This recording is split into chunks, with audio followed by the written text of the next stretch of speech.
লিটন যা বলতেছে ওরা শুনতেছে না। যদি সাকিব থাকতো আজকে তানভীরের জায়গায় অবশ্যই আমরা উইন হইতাম ভাই। ম্যাচ তো দেখেই প্রাণটা পুরো নেই, কারণ ম্যাচের সবচেয়ে ইম্পর্টেন্ট ছিল যে আমাদের যে বোলারদের কাজগুলো করতে পারে নাই, বিশেষ করে রানা। আর ক্যাপ্টেন্সির পুরো দায়িত্ব ভুল ছিল, কারণ এখানে ক্যাপ্টেন্সি আমি ফলো করছিলাম, লিটন যা বলতেছে ওরা শুনতেছে না। আবার আবার এই শান্ত শান্ত ডিরেকশন দিচ্ছে, আবার জাকের আলী অনেক ডিরেকশন দিচ্ছে, কাউকে এখানে উঠাচ্ছে কাউকে নামাচ্ছে। আর বিশেষ করে তানজিদ তামিম যে কটটা ধরতে গেছিল ওইখানে, ওই ম্যাচটা ওইখানে হারিয়ে গেছিলো। তারপর থেকেই ম্যাচটা চলে গেছিল। ওরা ভালো খেলছে, ওয়াসিম ওয়েল ডান, আচ্ছা মানে ভালো ব্যাটসম্যান।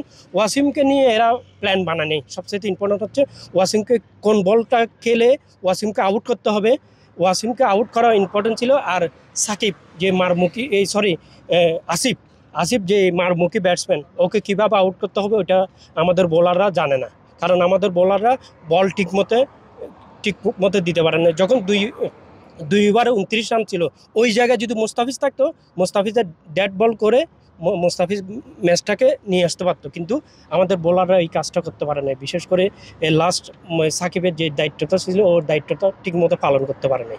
আজকের ম্যাচটা হারার প্রথমত কারণ হচ্ছে যে প্রথম থেকেই দেখছি যে বাংলাদেশের বোলিং লাইনটা আসলে তেমন একটা ভালো ছিল না। মধ্যখানে হয়তো ভালো হয়েছে, যার কারণে উইকেট প্রথম দিকে বেশি উইকেট যদি নিতে পারতো তাহলে হয়তো ম্যাচটা জেতার সম্ভাবনা বেশি থাকতো। আর এবং অনেকগুলা ক্যাচ মিস হয়েছে, তারপর ফিল্ডিং তো অবশ্যই অনেক মিস ফিল্ডিং হয়েছে, বাজে হয়েছে, যার কারণে ম্যাচটা হেরেছে বাংলাদেশ। আসলে বাংলাদেশ অনেক ভালো খেলছে, কিন্তু বাংলাদেশে এটা ছিল ব্যাড লাক, সেই কারণে বাংলাদেশ আজকে ম্যাচটা জিততে পারে নাই। ইনশাল্লাহ নেক্সট ম্যাচ কামব্যাক করবে বাংলাদেশ। সব কিছু ঠিকঠাক, সব কিছু ভালো চলতেছে। মাঝখান দিয়ে বোলিং করতেছে, নো বল দিতেছে, লাস্ট ওভারে নো বল দিতেছে, ওয়াইড দিতেছে, ফিল্ডিং মিস হইতেছে।